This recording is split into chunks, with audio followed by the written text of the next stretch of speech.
basketball. Yeah, 94%. That's going to be tough to break. Bolden misses his first shot of the game. That's slapped out of bounds. It'll stay with Gonzaga. Tied at 6, 17-29 to play in the first half. Both teams opening up West Coast Conference play tonight. They are travel buddies, you might say. So they didn't know no one played on Thursday, so that's why St. Mary's beat Santa Clara right in their opening game on Thursday. Gray with a miss, now Campbell with it. We'll explain travel buddies here in a moment. Great feed inside, Sigma with a chance for three. Great look inside. Campbell can play. Coach Few told me earlier today that TJ Campbell was quite a find for Portland out of Glendale Community College in Phoenix. Yeah, you would think that the Arizona State and Arizona would be down there on him. How he gets out of Arizona at all with the skills that he's possessed. Rivio, the offensive rebound, missed the putback. But Knutson with a rebound, and now Gray takes it back. 2-on-1 for Gonzaga. Pargo over Campbell, the lay-in. Tough basket. Nice execution by Gray and Pargo. Yeah, 2-on-1, that's exactly what you want to do, is move the defender, and they made Campbell move, and Campbell actually did a nice job of recovering and getting back in front of Jeremy Pargo and challenging the shot, but there's that 6'2" stout body of Pargo taking littler guys to the rim. Rivio trying to drive on Gray. Sigma, mid-range jumper, good. And Portland with a 10-8 lead. Pass up court to Bolden. Well, Luke does something that most guys won't do. You see him take that step in and knock that shot down. Most guys will shoot where you're from or where you're standing. Great look by Bolden. Gray missed the three, though. Yeah, the Zags do a really nice job of penetrating on the baseline, and then the shooters like Gray and Downs and Bolden all get in the passer's vision. Rivio trying to create space. Now he gets it to Niedermeyer. To the post, Sigma. Backing away over Bolden. Bolden with good defense there. Pargo, Gray. Heitfeld wanting it. They got an injury as Knutson is down on the floor. Heitfeld draws the personal foul. About three bodies flying over there, and Heitfeld was in the middle of all of it, wasn't he? And we've got our first time out on the floor as they attend to Kramer Knutson. He's up. Portland with a 2-point lead. 15:44 to play, first half.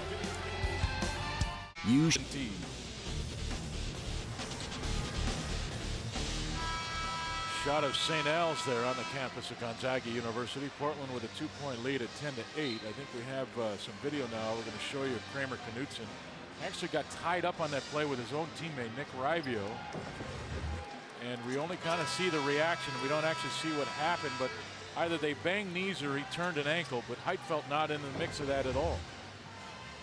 Nope, he just happened to be right there, but it looked like Nick, when he was trying to get out to the shooter on the wing, just collided with Knutson. It looked like before that was knee to knee, so he's already wearing those tendonitis things underneath his knee, so he obviously is experiencing some tendonitis in both knees. Ira Brown on the floor now for Gonzaga. Pargo with it. Jared Stoll, number 20 in there for Portland, as well as Jason Hannibal. Stoll, a three-point assassin, as Heitfeld gets the attempt inside and draws the personal foul. So he'll shoot free throws. Well, I thought against Tennessee, very athletic and very quick man-to-man. Went to zone a couple of times, and I think the Zags handled that very well. So we just saw Portland come out into a 2-3 zone and pack it in a little bit more. I think daring the Zags to shoot on the perimeter, but they got the ball inside to Heitfeld, and that's the way you beat zones, is you make them collapse down there with your big guy. Heitfeld now perfect from the line of 4 of 4. And he's got 6 points. And that was almost an Achilles heel for him the other night against the Volunteers. I think at one point they were 7 of 16. That game could have been easily put away if they would knock down free throws. Jared Stoll from 3. You cannot leave him open. 41% from behind the arc. Scores almost 11 points a game off the bench for head coach Eric Revenue. Bolden finds the seam and goes right to the rim. And again, I thought Matt did a nice job against the Volunteers. going hard to the rim. He got a lot of baskets going right at the rim, and that was huge for the Zags, and you saw that again tonight. He found a little seam against the zone and went right for it. Unforced turnover there. Number 4 for Portland. Well, no, I'm sorry. This time he just got mismatched on Luke. Luke did what he's supposed to do, cross him up, make the defender get his legs tangled up, and then go right to the rim. Pargo right to the post. It's clear they want to feed Heitfeld early in this game. They've done it quite often. This will be Heitfeld's 3rd trip now to the free throw line. Actually, they call the foul before the shot, so he will not get free throws. Well, definitely Josh is much bigger than the Portland players. I mean, so he's got the size advantage going for him, but he's got to keep getting in there and getting to the lane and demanding the basketball, because that'll open up so many things if Portland has to concentrate their defense on Josh down low. Pargo to the middle. Boy, that's a strong move. They call him on a travel. Not sure I saw that one, Craig. There was a little bunny hop in there. Yeah, I thought that was a crab dribble that I saw. A crab dribble? No, I think he was taking a walk through the briar patch. It wasn't LeBron James's crab dribble that we just witnessed there. Now, LeBron James, yeah, he's got the LeBron shoes on too, so he should have gotten away with it. I think he should have. Well, LeBron didn't, but he swears that he didn't travel. Still to this day. Rivio to the middle. Shot over Brown, missed it. Sikma with a rebound over Micah Downs. And Micah Downs called for the personal foul.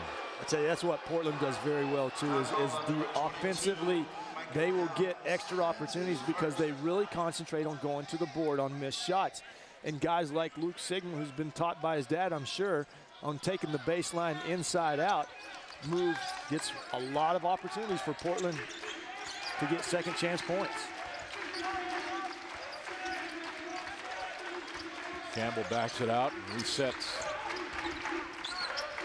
This is Niedermeyer with it. Pargo right up in the grill. And now Rivio and Ira Brown right there. Rivio able to get around him. Bounce pass to Campbell.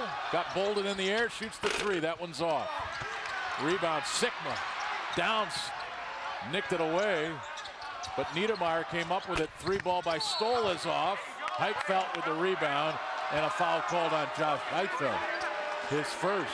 Team's 4th. I'm telling you, the Portland guys may not be bigger than the Zags out there, but they get in there into the paint and they start pushing and shoving, going after those offensive rebounds. That time, what? This is their 3rd possession.